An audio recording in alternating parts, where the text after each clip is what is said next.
There is no representation from the Board of Ed. Ms. Christie is not here. I would ask for item C, to approve the minutes a special pension meeting dated June 1st, 2022. Make a motion to approve the meeting minutes for the special meeting in June 1st, 2022. Okay. For a second? Just catching up. I Okay. Scott wasn't there. Give me about the...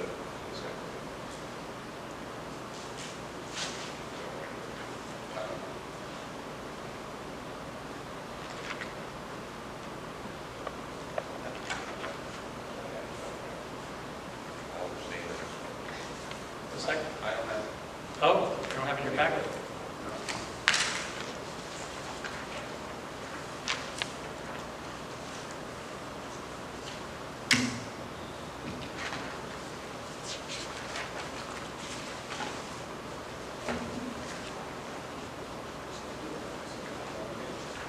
Second. We have a motion by Art, second by Dean. Any other discussion? Hearing none, all in favor say aye. Aye. Aye. Oppose?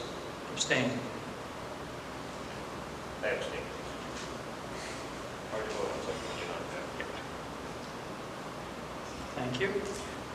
New business, item D, consider and act on pension distributions as requested. In your package, you'd have one item in there.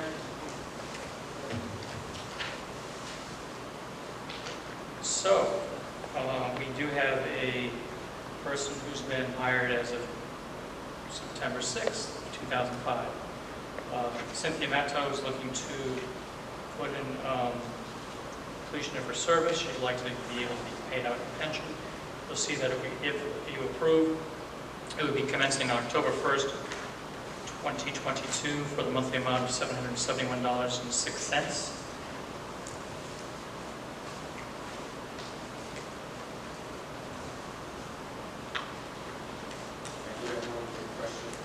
I'll try to answer. One of the forms, I'm not sure if it's not completely filled out. It says retirement plan for paid employees to County Plainfield retirement application. At the top, her last name is not listed, but it is signed in signature file. I think that's still standard. It does happen like that occasionally.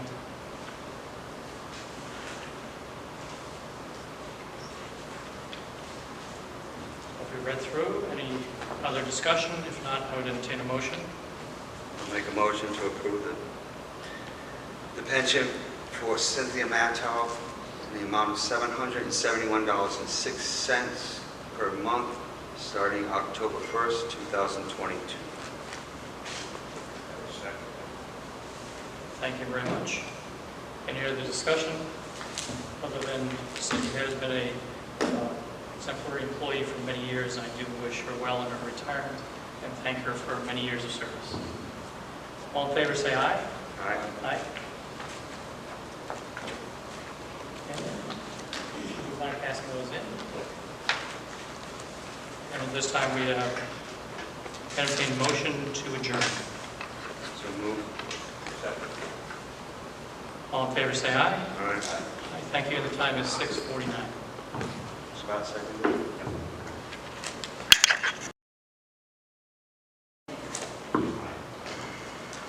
Good evening. The time is now 7 p.m. I'd like to call this Town of Plainfield Board of Selectmen September 12, 2022 meeting to order and ask if you would please rise for the Pledge of Allegiance. I pledge allegiance to the flag of the United States of America and to the republic for which it stands, one nation, under God, indivisible, with liberty and justice for all. Thank you. And roll call. Art Gagnon. Scott Gardner? Kevin Cunningham.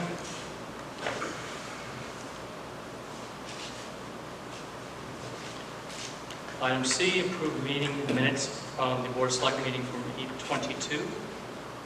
I have 4 corrections. The first one would be in the approval of the minutes. It shouldn't be 7/25/22, it should be 8/8/22, I believe. Yep. The second would be in the motion of item 1. It should be 1,026.05 instead of 1,025.05. And then, motion of number 2, my name should be Art Gagnon, not Art Gardner. Okay, that's close. Yeah, it's close. GA anyway. Yeah.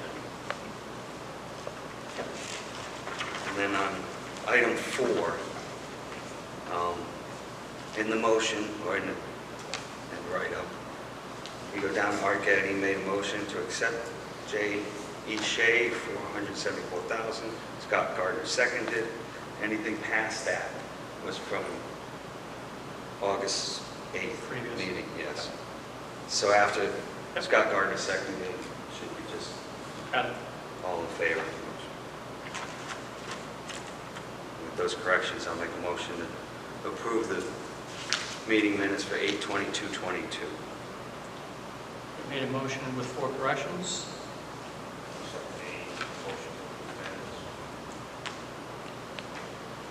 Any other discussion? Hearing none, all in favor say aye. Aye. Aye.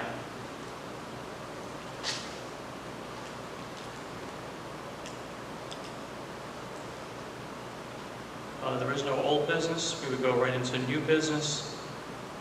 Item 1, consider an act on tax refunds as requested by the tax collector for $497.66. ACIR Leasing LLD is $238.53. Mark B. Millette, $16.23. A-Car Leasing Ltd., $147.35. Sherry Wilson, Constance Wilson for $50. Sheila Millette, $45.55. Make a motion to pay a tax refund as amount of $497.66. I'll second that. Any other discussion? Hearing none, all in favor say aye. Aye. Aye.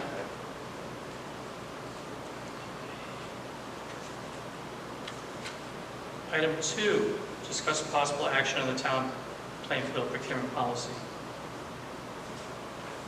So that has an issue as we had made some changes to that through the Board of Finance to increase the purchases of up to $10,000. It still has an issue, however, because we continue to find that there are either businesses that don't want to bid on items or give us quotes because they're already too busy, or there's just not enough people that want to make bids. So I think that what I was looking for is your approval for that section, as well as, by the way, on the next page, you'll see in red, it says under professional services request, $10,000, whereas it currently has it as $7,500, so we have to fix that anyway. But in the purchase of between $2,000 and $10,000, in the case of not having 3 vendor informal bids, there must be accompanying documents to reflect what other companies will reach out to for informational bid. So you say, well, I reached out to Jones Transmission, but they never replied back. At least you have a document that you did try to get at least a 3rd company. So that was the intent behind that modification. So you've read through that. What's your pleasure? I have 2 questions. On number 4, in the competitive sealed bidding process, is this done? Does the finance department keep a list on record? Yes. Okay. Yep. And then on the other page, number 6, the ordinance number shouldn't be 110, it should be 115. That should be updated. Yes. It's number 115.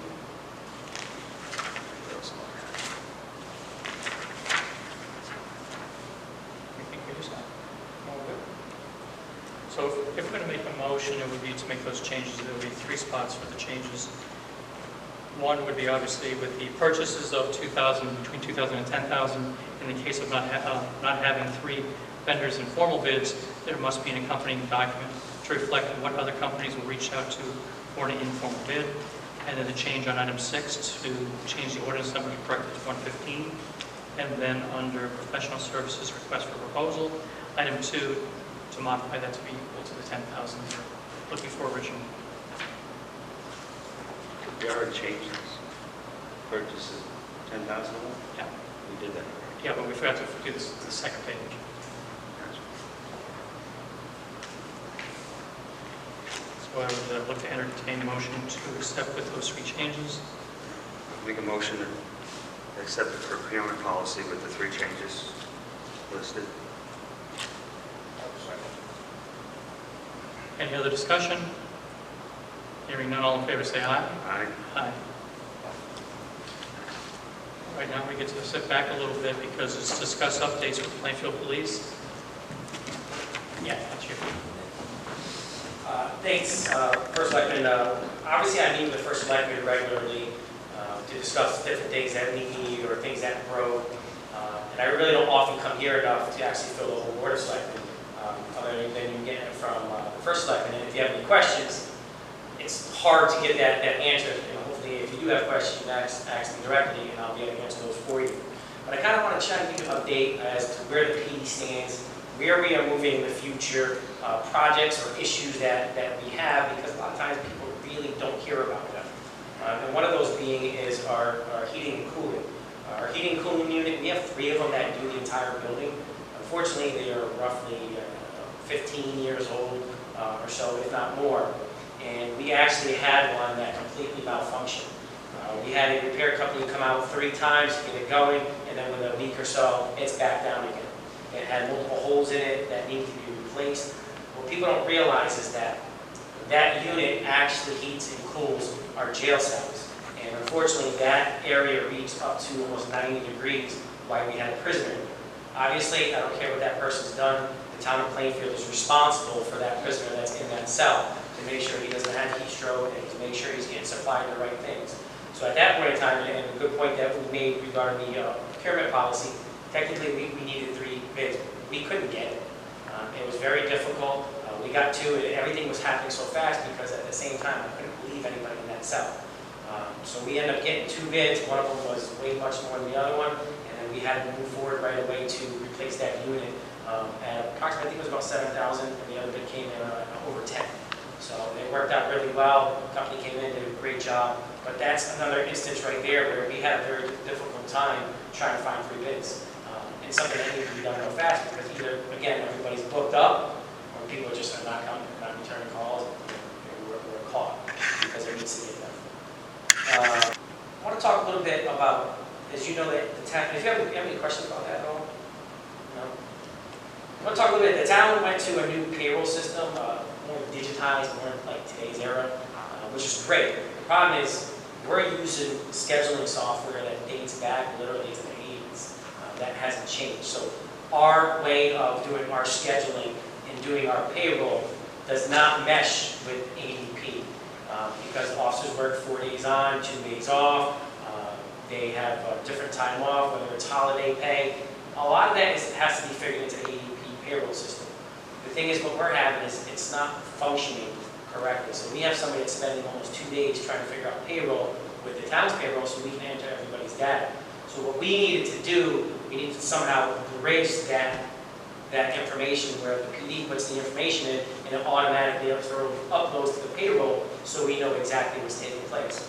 So what we did is we signed on to VCS POS, which is Police Officer Scheduling Software, which is built for police departments. So it can schedule and do things correctly. And what that does is now we're digitizing our scheduling in our payroll, and it actually will upload into the town's EDP payroll. So it really kind of closes that gap and really meshes well together. But it is a software, and it is a maintenance that we're going to have to do yearly. But it actually brings us up to 2022, where we should have been instead of using the old Excel spreadsheet, X on, always on, X off, always on, which is what we use currently. So that's just something that new that we're adding. Any questions about that? I'm going to jump all over the place, so just come in, jump in, and just let me know if you have any questions. As you know, we transitioned to a new records management system.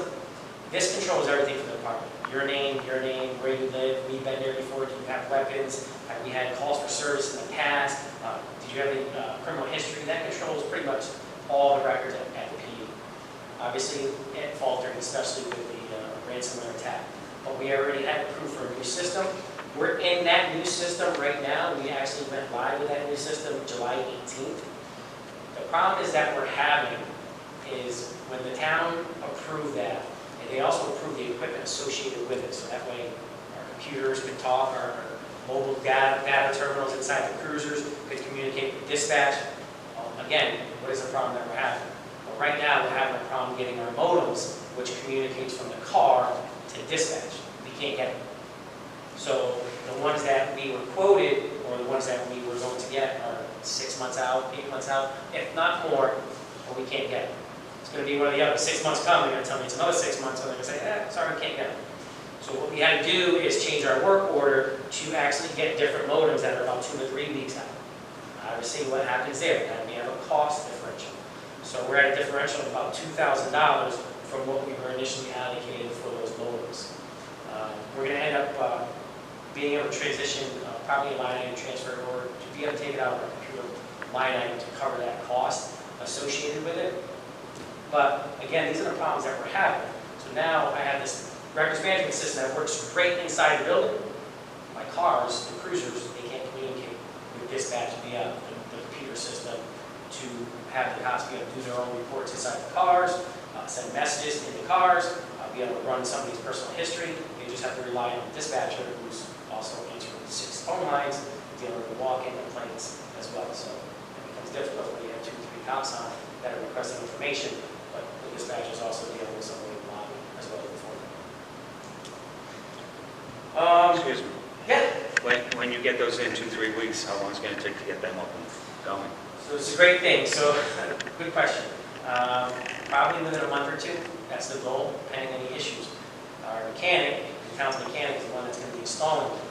So if we don't have a car that breaks down, then he can do that. It never works like that, because as soon as he opens that car up to run those wires for the motor, one of the line cars is down. You know, it happens just like that every time. So something that should take, you know, if he had that dedicated time, maybe a week to install in all the cars, probably going to fan out to 2 or 3 months to finish all the cars, pending any issues with the cruisers. And then you also have the IT connectivity part to it, because then you got to make sure they're all working and in sync. So it is a big process, but at least we're moving in the right direction, and we're finally going to get those products in 2 or 3 weeks.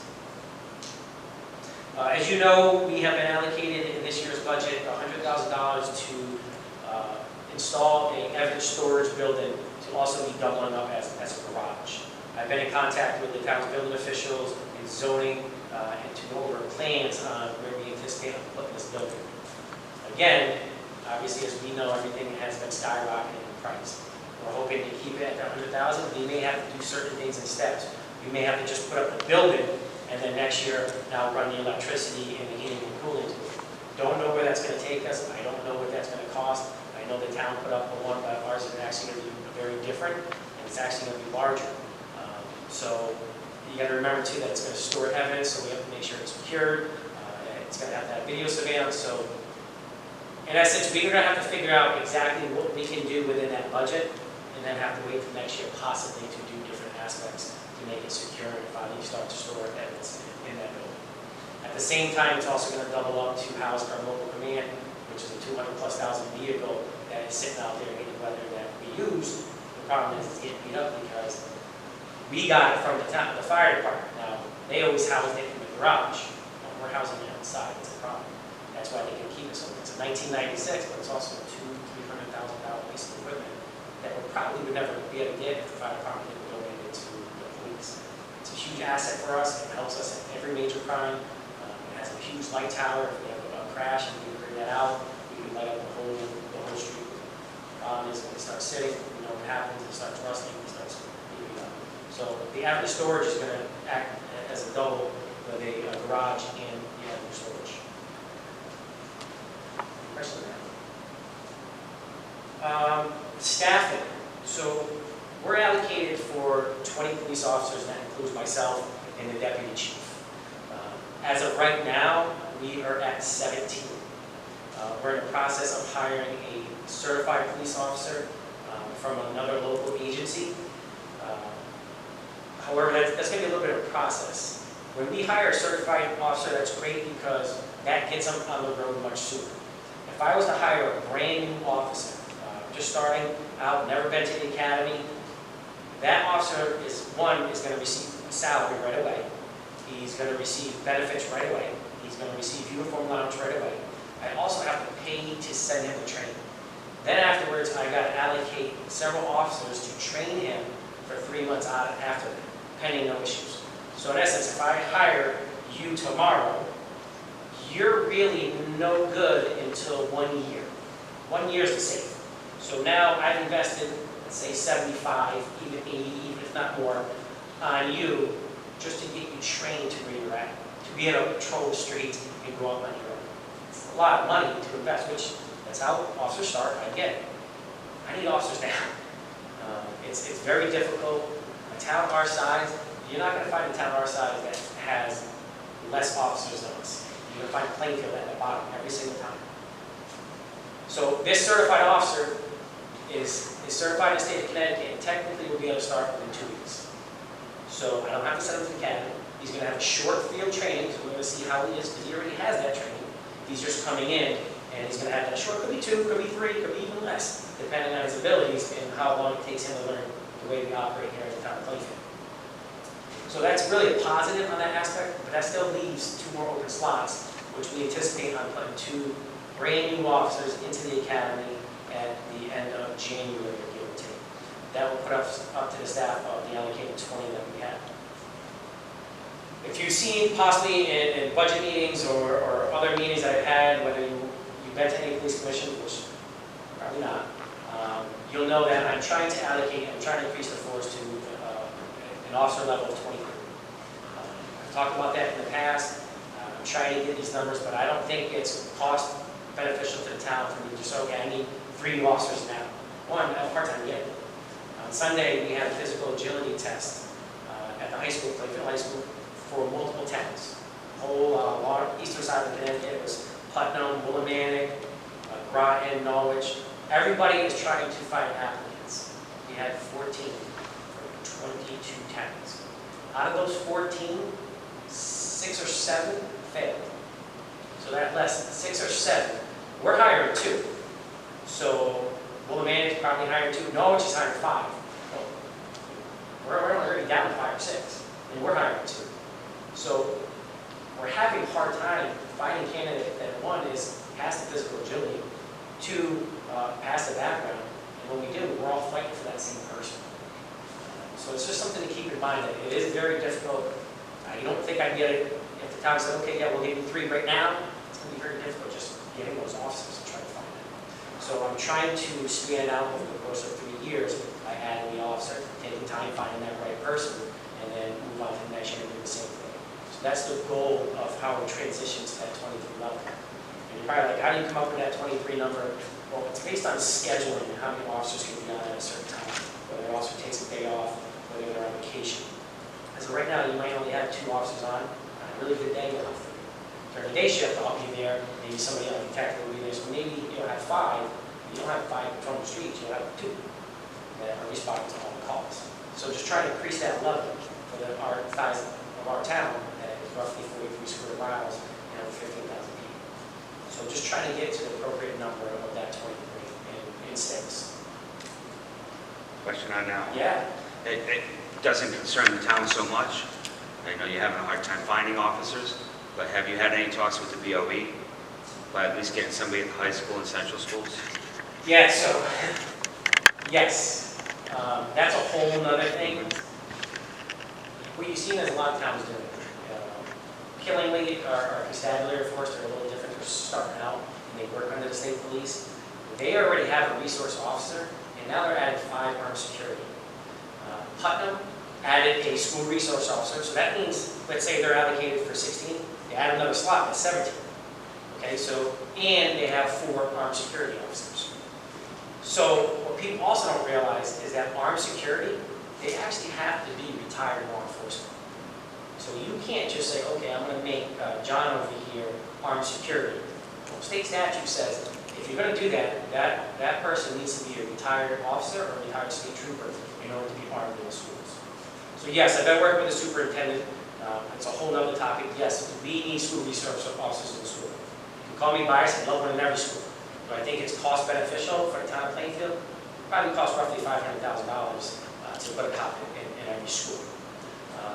Do I think we need more than 1? Yes. I do believe we need 2 school resource officers in our schools that would fluctuate between all technically 5 schools that we have. which includes the BCC. I think it's very beneficial, especially to keep our armed security, but that's a whole nother topic that, that I've been working slowly with the superintendent on seeing what we can do. But I'm glad to see you. yes, it's important. I don't want to jump in and say, okay, let's get 5 armed security and work with the superintendent and the board of ed to try to figure out, okay, let's just give armed security. Well, you also have great security guards now that have a great rapport with the children, and if they're not retired law enforcement, what do you do with them? They develop a great relationship with the kids. So there's so many different things that need to be addressed. I don't want to be that person that rushes into it. I want to make sure that we have a plan in place that this is what we're going to do. It's unfortunate what happened, but I want to make sure when we do it, we're going to do it right. I'm not saying that any town's doing it wrong, but I don't want to rush into it. And there's a big thing when, you have to meet with the board of ed, make sure the superintendent, we want to get everybody on the same page. Because, granted, yeah, I want 2 resource officers, but maybe the board of ed said, well, 3 would be better if we did it this way. I don't know. So that's why we really have to have that roundtable discussion to make sure our schools are safe. We want to make sure our kids are safe in school, bottom line. And we're the ones that are going to be showing up if something happens. So I don't know what happened to it after our time in school. I graduated in 1980, Yep. and we had a constable at Griswold High School. So, and then it just disappeared. They didn't do that anymore. So I'm glad to see you working with yeah, so we actually had one too, but then when you get into budget cuts, the first thing they cut out their school resource officers. We can't do that because when you do a cost sharing analysis, let's just say the school paid 80 and the town paid 20.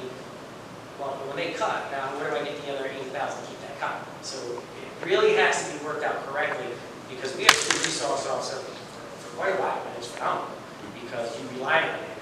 Fortunately, he's only based out of high school. That's where you go. Where do you have problems? Everywhere, right?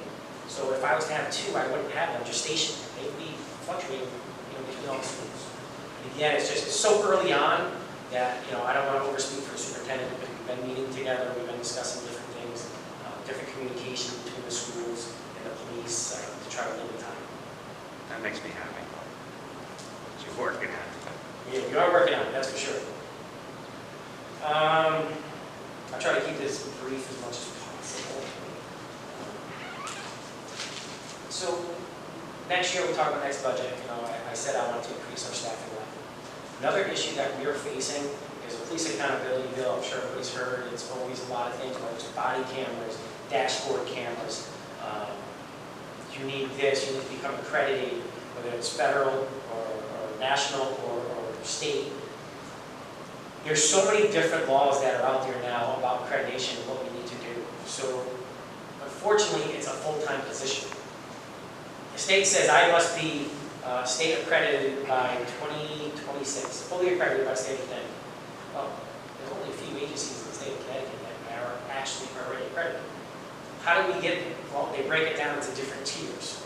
So we have to be Tier 1 accredited by March of this year. That's going to be difficult because it says that we have to implement all these different types of policies to make sure that everybody's trained on them, to make sure everybody knows them, and we have to be at this certain scale. The good part about it is that I worked with Jordan Lumpkins and we obtained a grant in the amount of $36,000 off the top of my head roughly. What that did, it allowed us to contract with Dago Law Group, which is known nationally for law enforcement reform and policy management and making. So I partnered with them to redo our policies to make sure we can try to meet that date of March of 2023 to ensure that we meet the tier 1 accreditation. There's a lot about the accountability bill, and it goes on and on and on, but we are making steps in the right direction to get there. I don't think I'm missing anything. Am I missing anything? Any questions at all? Even anything that we didn't mention? Anything you want to know about the police? Or? I do appreciate the fact you're able to come out and speak, because sometimes it's not easy for everybody to get to these other meetings. Yep. You do a great job at the police commission meeting, but for the public to hear, as well as the board of selectmen, it's good to see. So I do appreciate that very much. And again, if you ever want me back here or whatever, I can't come every single time, but if even quarterly or whatever, just to give an update, I hope it was beneficial, just so you have a better understanding of what's going on. Again, you talk about school resource officers would know, unless I was here. All you hear is maybe little things that people have mentioned. Yes, we are working on different things, and hopefully we're going in that good Thank you very much, and we can move on to item number 4, discuss and act on Upper Small Business Economic Recovery Grant Program. In your packet, you see that there is a list. Trying to work with, we had this before as a program that which would be a revolving loan. You can't do that. This is ARPA money, so ARPA monies have to be expended, not continue to rotate back and forth. So that's why there's a modification to that effect. It also was something that was suggested to put in nonprofit status as well.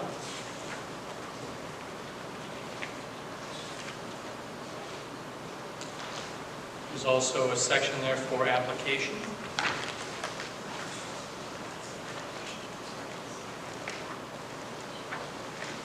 So we were talking about what a good date might be if you approve this, effective and approved by on this date, obviously. And an effective date we were looking at,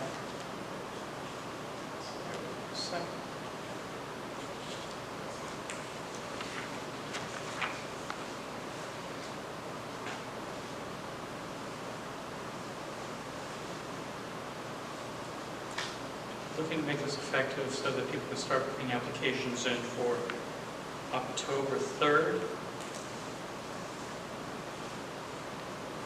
And if approved, then to allow applications to run until it's January 3rd.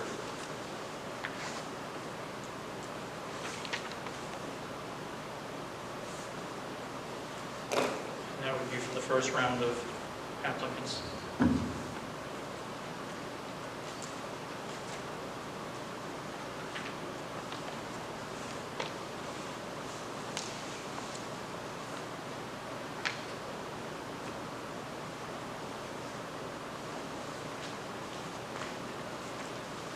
Questions or comments? Well, the first question you answered is taking place in the revolving loan fund. Yes. Are we doing it for the same amount that? 25,000 per. No, I mean, Oh, for the 250,000? 250, that's Yes. what it was, that was my next question. Okay.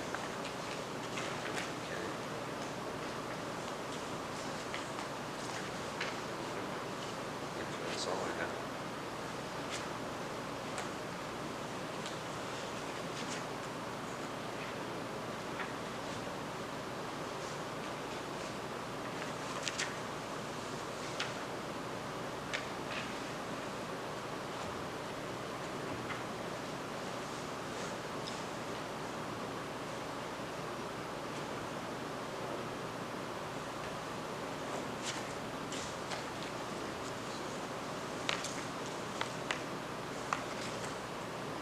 There's no other discussion. If there is anybody that wants to make a motion, I'll make a motion to approve the Town of Plainfield American Rescue Plan Act Small Business Economic Recovery Grant Program with an effective date of 3 October 2022 and an end date of 3 January 23. Do you need a time?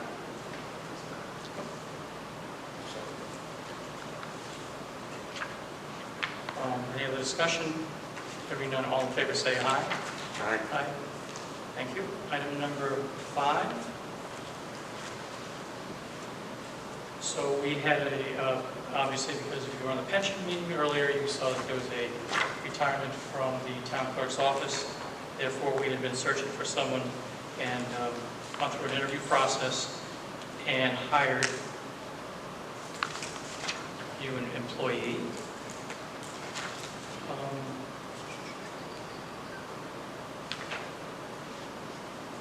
So you'll also notice the ordinance 121, which is in your packet.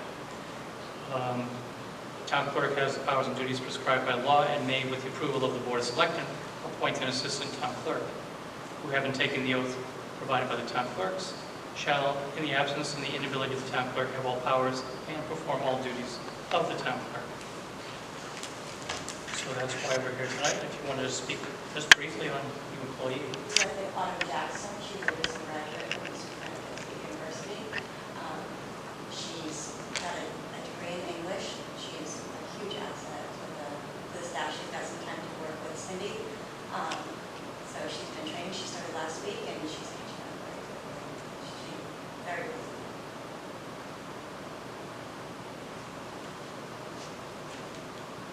Well, you'll see, if you go into the town clerk's office this week, you'll see 4 people in there Yeah, for a few more weeks. yeah. So anybody want to make a motion for, I have a question about the ordinance. yep, Because she's already been hired, correct? correct. So you appointed her. Shouldn't this have been what we're doing done before that? This is how the process, really, the final step. Could we have done that? Sure. No, actually, our step is before the appointment of the assistant. But we're appointing her to the assistant We're town clerk proving position, proving her That she can selection. appoint that one. yeah.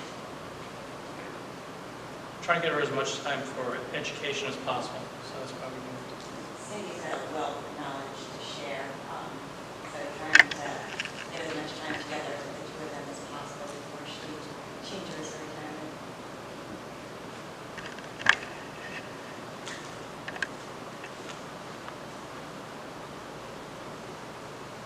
She's also now a lifelong resident here. I'll make a motion to approve the appointment of Autumn Jackson to the assistant town clerk. Any other discussion?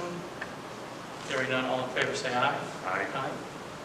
Thank you very much. Item number 6, discuss and act on DEC resolution for financial assistance for the intramural site assessment and remediation in your packet. The typo on the top of that resolution, but we can fix that. But basically, there's a resolution adopted from the town Plainfield Board of Selectmen. So that we continue moving forward. You'll see on the next page, actually the better legend, thank you for this, the updated legend information for what is going on. And if you don't mind, just a few seconds of just giving a background information. on what we're doing. Absolutely. This is a request for the Board of Selectmen to adopt a resolution to allow the first selectman to apply for a $2 million municipal brownfield assessment grant, round 16, which will cover the items that are shown on the plan that was in front of you tonight. Now, if you'll notice, the dollar amounts for all of those tasks comes to $1,700,000. That will allow a buffer of $300,000 to pay for the environmental consultant that we'll need, as well as account for any unexpected cost overruns or contingencies. We currently have a $200,000 brownfield assessment grant going on over there at the Interroyal site. Obviously, that is a big site that's been contaminated for a very long time, so it's going to take multiple rounds to get it to a point where developers, once they hear environmental, won't turn and run. This will help us get to that point. And if you'll notice, in the pink area specifically, where the basement areas are shown on the plan that was in front of you tonight, those two areas are where, those basement areas, those were excavated by EPA after the fire when that work needed to be done. I don't know if you have any questions for me? Of course. Of course you do. The $200,000 one, we hired a company for how much? Ty and Bond? Up to 200. No, I thought it was 70-something. Ty and Bond was the environmental consultant that was hired to do that work. Their initial price was $72,000, either $300 or $500, I don't recall which. They subsequently did put in an amendment to that contract, bringing the total dollar amount up to roughly $187,000, which allows for a lot more tasks to be completed. One of which is a market study, which is critical in finding a developer to do appropriate development for that site, as well as an A2 site survey by an engineer.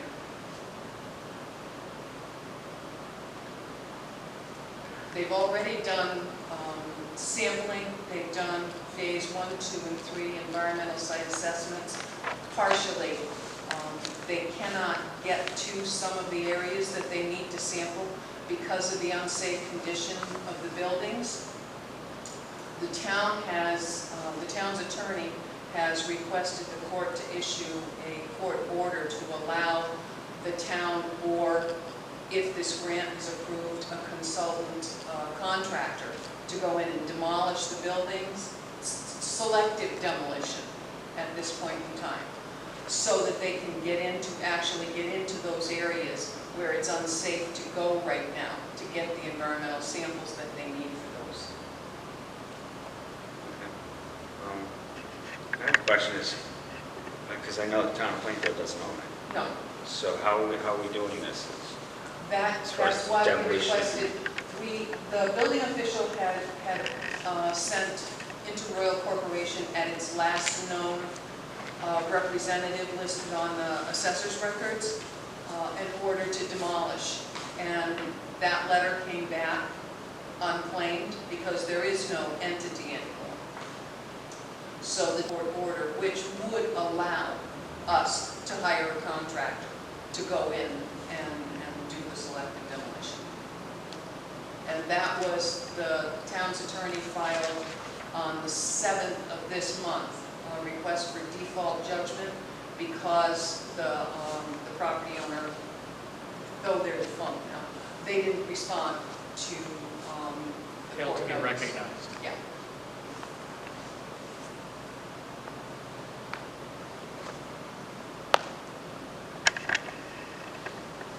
So when do you expect that would happen, the court order? Where we could, It's hoped that we will get a response within the next month, maybe two, depending on how prompt the court is on acting on it.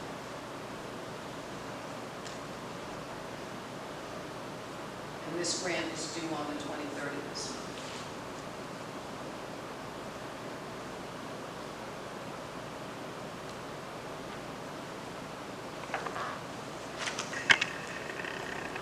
Courts have actually been moving a little faster.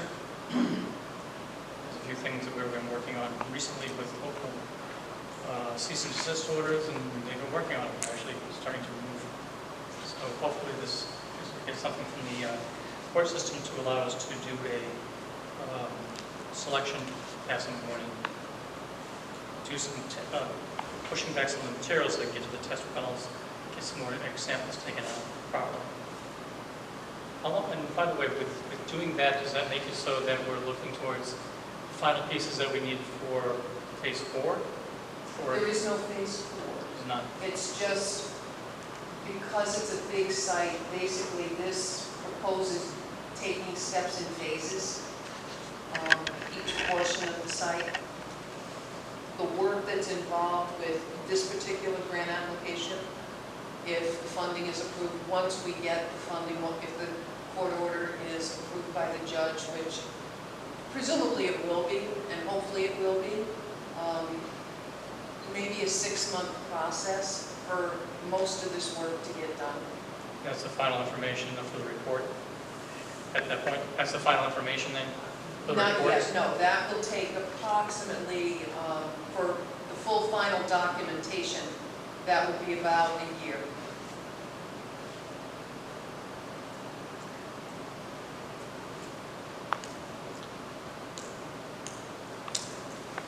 And this will be a great step forward for that site.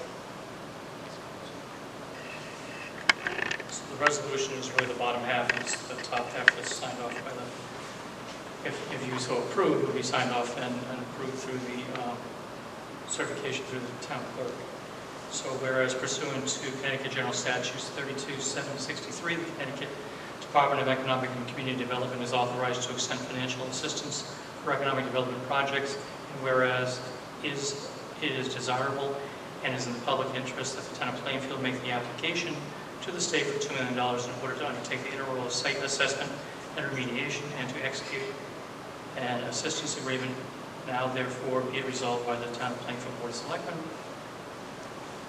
And there are 2 conditions which are kind of a repeat of what we had, statutory references. So I just want to know what's your pleasure. do you need the correction in it? Not because we actually have another form for it, so we'll That's take not it. part of this. Yeah, the bottom section is the, I'll make a motion to approve the resolution, the DECD resolution, financial assistance for Royal site remediation. second. Thank you. Any other discussion? Hearing none. All in favor, say aye. Aye. Aye. Thank you, and just a final thing, I neglected to say, there is no match required for this grant either. This is great. So, $2 million. yeah, exactly. Can I ask one more question? On your map, AOC 1, AOC 2, is that? Those are areas of concern. At this time, I would ask to entertain a motion, to add to the agenda, motion 7, item number 7, which is a discuss and act on the resolution to adopt and allocate funds for an outdoor fitness court as part of the 2023 National Fitness Campaign.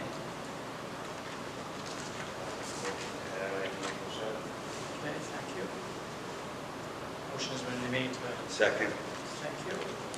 All in favor, say aye. Aye. Aye. So item 7 in the book talks about a resolution to adopt allocating funds for an outdoor fitness court as part of the 2023 National Fitness Campaign.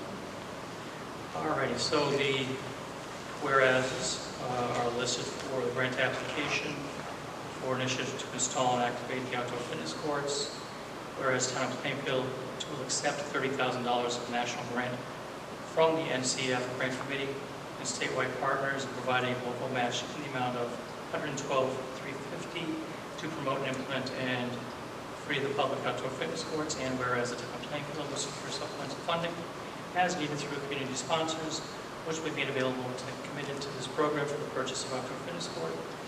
And whereas the Town of Plainfield will commit to construct and launch the outdoor fitness court by the end of 2023 calendar. And whereas the Town of Plainfield Board of Selectmen believes the outdoor fitness court is an important wellness ecosystem and supports healthier communities, commits to funding, fundraising, and participate in the NFC's 2023 campaign, and will earn local and national recognition as a leader in providing affordable health and wellness. So that is the full list. This is part of the STEEP grant for 2022 that was applied for, whereas this is a $30,000 grant from the company. Top is to offset the cost for that particular item.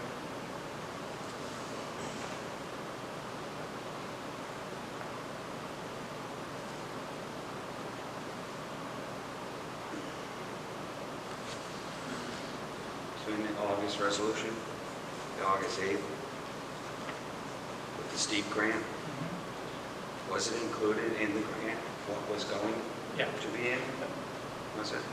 Because I don't have it in front of me. No. Oh, was that proposal? Was it?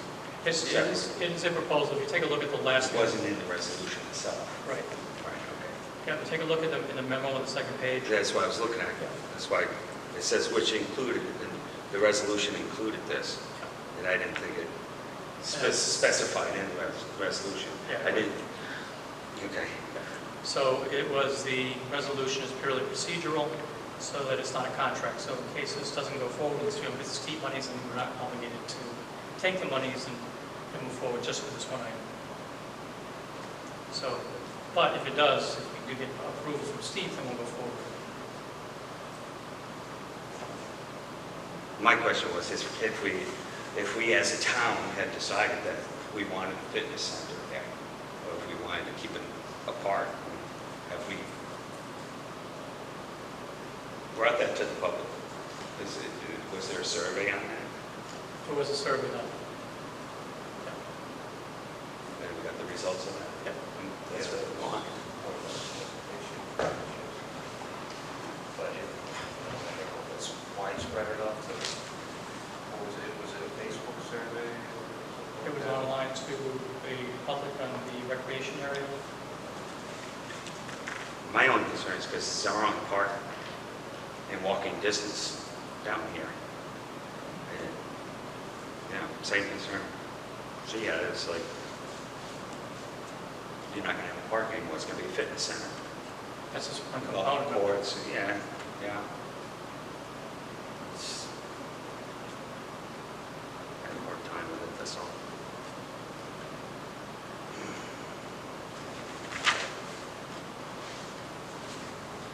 and then you want to secure it, be able to get the grant.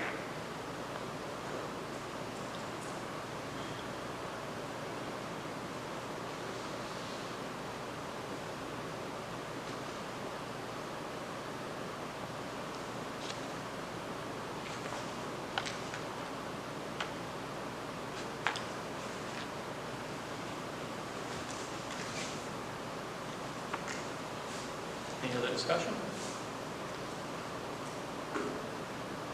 Hearing none, I'll entertain a motion.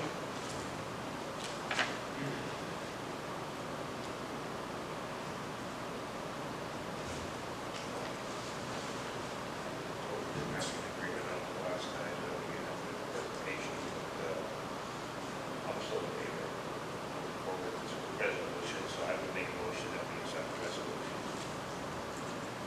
So, continuing on, the second part of this with the memo saying, yes, this 112, 350 is offset by the steep grant. Now,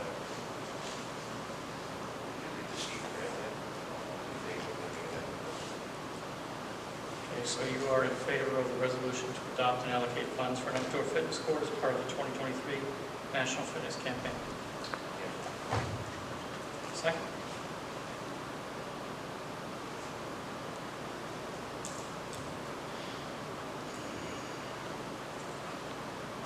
A second. All in favor, say aye. Aye. Opposed? Nay.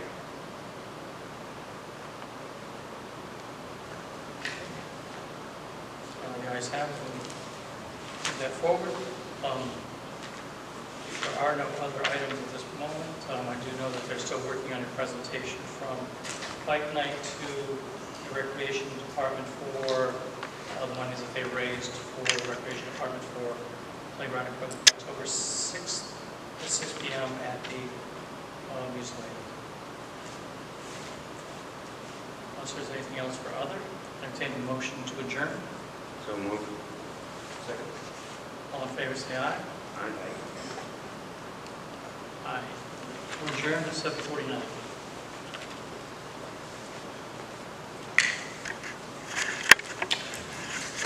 October 6th at 6 p.m. at the Music Lane. Unless there's anything else for other, entertain the motion to adjourn. So move. Second. All in favor, say aye. Aye. Aye.